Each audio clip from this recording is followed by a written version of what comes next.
शेतकरी मित्रांनो नमस्कार. टेक्नो फार्मिंग या यूट्यूब चॅनलवर तुमच्या सर्वांचे स्वागत. आजच्या व्हिडिओमध्ये आपण UPL कंपनीच्या आयरिस या तणनाशकाविषयी माहिती बघणार आहोत. माहिती घेत असताना त्यातील घटक असेल, त्याचे मोड ऑफ ॲक्शन असेल, तसेच ते कोणकोणत्या तणांना नियंत्रित करते व त्याचे वापरण्याचे प्रमाण, फायदे अशा सर्व माहितीवरती आज आपण चर्चा करणार आहोत. शेतकरी मित्रांनो, माहिती घेण्याआधी अजून जर तुम्ही आपल्या चॅनलला सबस्क्राईब केले नसेल तर सबस्क्राईब करा. शेतकरी मित्रांनो, UPL ही भारत तसेच जगभरात काम करणारी कृषी क्षेत्रातील ब्रँड कंपनी म्हणून ओळखली जाते. तसेच त्यांचे प्रोडक्ट व क्वालिटी अतिशय दमदार आहे. तर आज आपण त्यांच्या आयरिस या तणनाशकाविषयी संपूर्ण माहिती बघणार आहोत. तर व्हिडिओ हा शेवटपर्यंत पहा, म्हणजे तुम्हाला आयरिस या तणनाशकाविषयी संपूर्ण माहिती ही मिळेल. तर शेतकरी मित्रांनो, आयरिस या तणनाशकामध्ये आपल्याला कोणते घटक हे पाहायला मिळत असतात. तर यामध्ये सोडियम ॲसिफ्लोरफेन हे 16.5% व क्लोडिनोफॉप प्रोपेगिल 8% हे EC म्हणजे इम्युल्सिफायबल कॉन्सन्ट्रेशन या फॉर्म्युलेशनमध्ये आपल्याला पाहायला मिळत असते.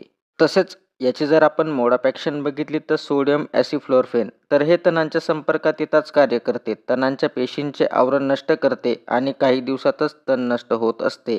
त्याच पद्धतीत क्लोडिनोफॉप प्रोपेगिल तर हे तणांच्या मुळांपर्यंत पोचते आणि हे ॲकेज एन्झाईमला प्रतिबंध करते. त्यामुळे गवताला लिपिड मिळत नाही, म्हणजे प्रोटीन तयार होत नाही गवतामध्ये. परिणामी तण हे मरण पावत असते. तर शेतकरी मित्रांनो, आयरिसची फवारणी केल्यावरती आपल्याला काय फायदे हे पाहायला मिळत असतात. तर फवारणी केल्यावरती आपल्याला जलद नियंत्रण तणांवरती मिळत असते. तसेच एकाच फवारणीत आपल्याला गवत व रुंद पानांच्या तणांवरती चांगल्या पद्धतीने नियंत्रण मिळते. तसेच फवारणी केल्यावरती आपल्याला दीर्घकाळ नियंत्रण त्या ठिकाणी तणांवरती चांगल्या पद्धतीने मिळत असते. त्याच पद्धतीने शेतकरी मित्रांनो, आयरिसचा आपण वापर कधी करावा, तर पेरणीनंतर साधारणतः 15 ते 20 दिवसांनी जेव्हा तण हे 2 ते 4 पाने अवस्थेत येतं, तेव्हा आपण जर वापर केला तर आपल्याला चांगल्या पद्धतीने तण नियंत्रण मिळत असते. तसेच हे पोस्ट इमर्जन्स तणनाशक असल्यामुळे हे उगवणीनंतरच याचा वापर करायचा आहे. तर शेतकरी मित्रांनो, आयरिस या तणनाशकाचा वापर आपण कोणत्या पिकात करावा, तर सोयाबीन या पिकासाठी आपण आयरिस या तणनाशकाचा वापर करावा.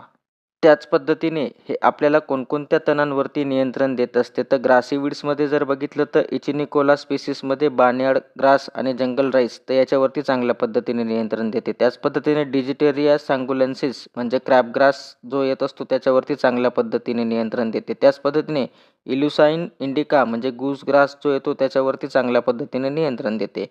त्याच पद्धतीने रुंद पानांच्या तणांमध्ये जर आपण बघितलं तर अमॅर्थस स्पेसिस त्याच्यामध्ये माठ येत असतो त्याच्यावरती चांगल्या पद्धतीने नियंत्रण देते. त्याच पद्धतीने कॉमनेला बेंगालेन्सिस म्हणजे तुमचं जे काही लवाळी येतं त्याच्यावरती चांगल्या पद्धतीने नियंत्रण देते. त्याच पद्धतीने पार्थोनियम स्पेसिसमध्ये गाजर गवत जे काही येतं त्याच्यावरती चांगल्या पद्धतीने नियंत्रण देते. त्याच पद्धतीने कॉक्सकॉम म्हणजे जंगली कोंबडा जो काय आहे त्याच्यावरती आपल्याला चांगल्या पद्धतीने नियंत्रण देण्याचं काम त्या ठिकाणी आयरिस हे तणनाशक करत असते. तर आयरिस या तणनाशकाचे आपण प्रमाण काय घ्यावे, जर एकरी वापर करायचा झाला तर एकरी आपण 400 मिली प्रति एकर याचा वापर आपण फवारणीसाठी करायचा आहे. तसेच याची जर आपण रेनफास्टनेस बघितली तर रेनफास्टनेस ही 2 तासांची आहे, म्हणजे फवारणी केल्यावरती 2 तासात जरी पाऊस आला तरी आपल्याला चांगल्या पद्धतीने तणांवरती नियंत्रण मिळून जात असते.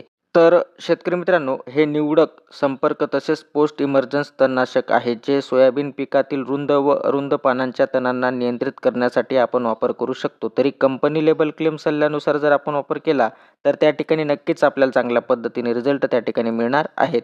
तर शेतकरी मित्रांनो, आजच्या व्हिडिओमध्ये आपण UPL कंपनीच्या आयरिस या तणनाशकाविषयी माहिती बघितली. तर ती माहिती तुम्हाला कशी वाटली आम्हाला कमेंटद्वारे नक्की कळवा. तसेच तुम्ही जर आपल्या चॅनलवरती नवीन असाल तर आपल्या चॅनलला सबस्क्राईब करून व्हिडिओला लाईक करा, शेअर करा. धन्यवाद.